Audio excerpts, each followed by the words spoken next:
So what I want to talk about today is how to downsize your footprint for the coming economic collapse. Now, if you look around or you travel around any, you'll already see that we're in the beginnings of an economic collapse. For 50% of the country, they're already in an economic collapse. For the 50% that have some form of income or still working, you're on the precipice of an economic collapse. And it's coming.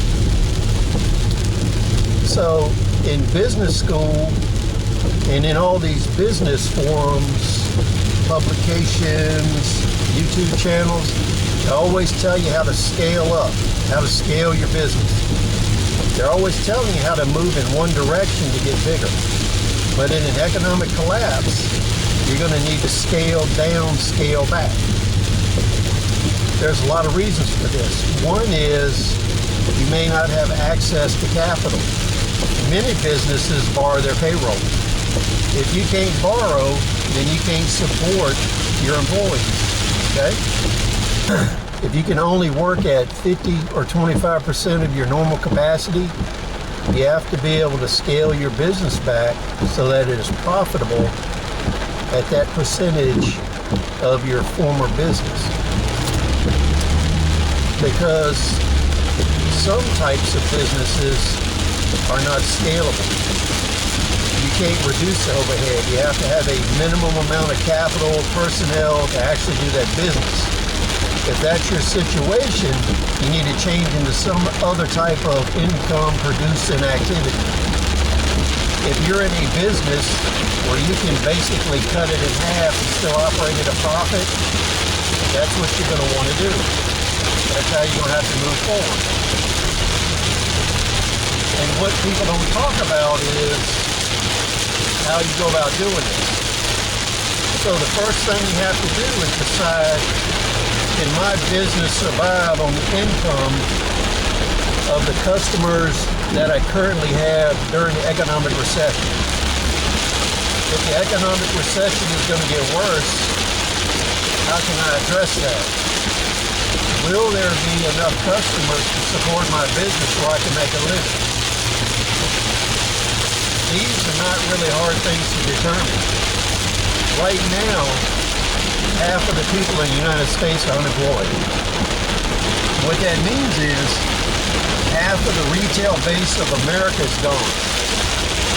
They're only going to spend money on absolute necessities such as food, housing, okay? Heat, power, things like that. So what you got to think about is, how am I going to address these things? Because you're going to have fixed costs. And at these fixed costs, that's something you can't do away with. You may be in a situation where you can scale back employees. You can scale back how many different type of services you offer, how many products you offer, and concentrate on a core service or core products. Now, if you're in a high population area, that may be a viable way to go. On the other hand, if you're in an area where there's not much population, you may have to change into a multifaceted business where you're offering a whole variety of services. That way you can get enough work and income to support yourself and your employees. These are things you have to think about. The next thing you have to think about is, if you're in a business where you're using consumables or materials to build your products or provide your services, you need to diversify your supply lines. You need to find and start doing business with other sources. That way you open accounts, you start using them. That way you're not going to compete with other people when the resources become scarce. If you're an established wholesale customer, you're more likely to get supply than one who just calls them on the phone today and wants the material. So these are some things to keep in mind. And this is from a business standpoint. But you also need to think about this from a government standpoint. The governments in your area, they're used to providing services based on 100% taxation. Now that 50% of people are unemployed, that's going to cause governments to try to cut back because they're just not going to have the revenue. And what they're going to do is they're going to concentrate on anybody that's making money, and they're going to bleed you as hard as they can. The downside of that is fire, police, government services, road repair, sewage, all of that is going to fall by the wayside or be drastically reduced in quality and quantity. These are things you need to start worrying about and thinking about. You might have to provision some of this for yourself. So when you're thinking about business and personal and working, the roads you travel over, I've been in states and areas and countries where the economy went bad and tanked, and they stopped working on roads. So it may take you longer to get places because if the roads are not repaired and you have giant potholes and you have to drive around them, the average speed of commerce may be 30, 35 miles an hour instead of 70 like it is now. The second thing is you can already see all of the violence that's going on now. That's going to interfere with supply lines and travel. You need to take that into consideration. For instance, everybody thought in Iraq that Carlyle Group was making a killing at $6.50 a gallon delivering diesel fuel when they were paying 60 cents a gallon for it in a neighboring country. What they didn't take into account, in just one convoy, they lost 23 tankers to ambush. So as things get worse and they move forward and it's no longer safe to drive the highway, that's going to enforce much higher prices for goods, fuel, etc. So when you continue thinking about this, you're also going to see that power, that's vulnerable to attack. And the way things are going, you can see that Antifa is showing up armed more and more to events. Their opposition groups are showing up to events armed more and more. BLM has actually showed up, and the mainstream media has started showing them with weapons also. And all these weapons are being provided by somebody. So, think about that. Where is that money coming from? So all these large corporations you're doing business with that are supporting these groups that are in opposition to you, you need to stop supporting them. Support businesses that support you. Because all this is doing is using your money to further operations against you. As time goes on, you're going to have to transition more and more to a local economy, local production, and local sources. Nobody knows exactly when that's going to happen, but you're going to see in certain areas it's going to happen much faster than others. So one thing we want to think about is supply and resupply. If the highways become dangerous and more violent than they are now, and they're not in repair, how is this going to impact you?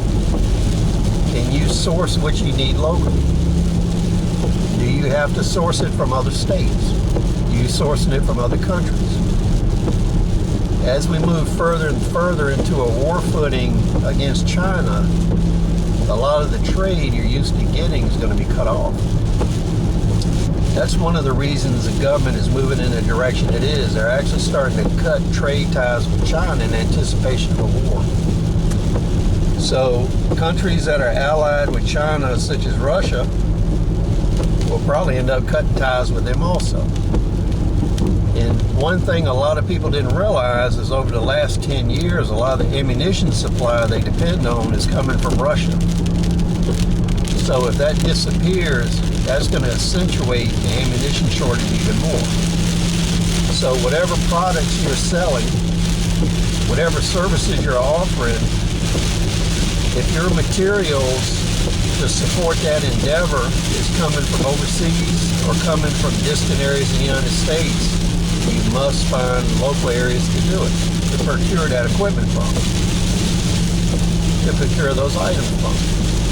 If there is no local locations that you can get your supplies from, you need to start thinking about what you can do differently in terms of what you produce and what you manufacture.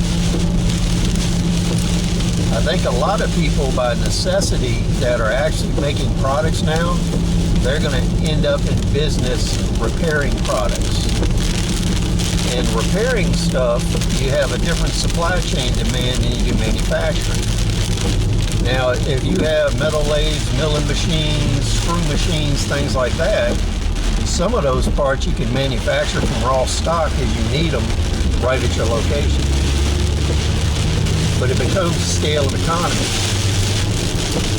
$100 spent in materials today may be worth $10,000 next year.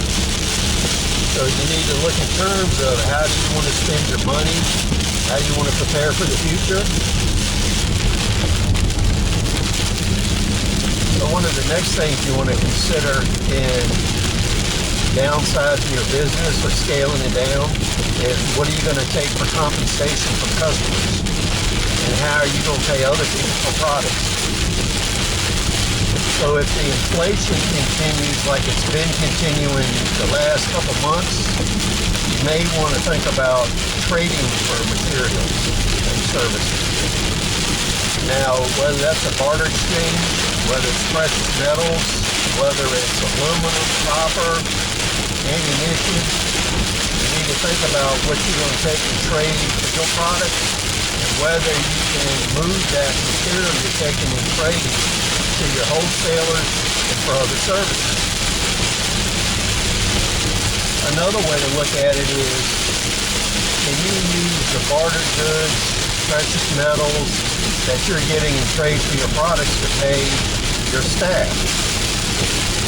Staff may be more likely to work for you if you can pay them in silver or manufactured goods rather than cash. Years ago when I was in high school and I took German, the German teacher I had she was a teenager during the hyperinflation in Germany. And she talked about how her father worked at a furniture factory.